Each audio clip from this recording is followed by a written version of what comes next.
প্রথমে একটি ফাইলকে সেভ করে নিয়ে একটি ডাটাবেস তৈরি করতে হবে।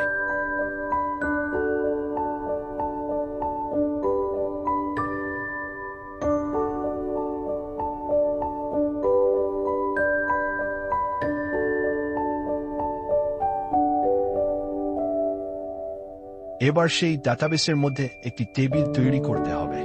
টেবিলটির একটি নাম দিতে হবে। তারপর টেবিলের মধ্যে কি কি থাকবে সেটা লিখতে হবে।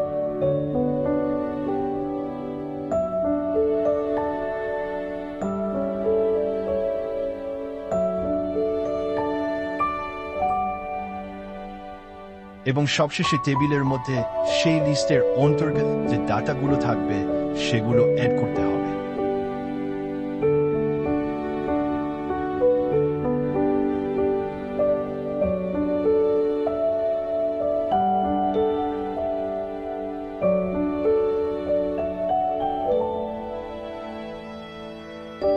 এবার টেবিলকে দেখার জন্য একটি কোড লিখতে হবে এবং কম্পিউটার স্ক্রিনে টেবিলটি শো করবে।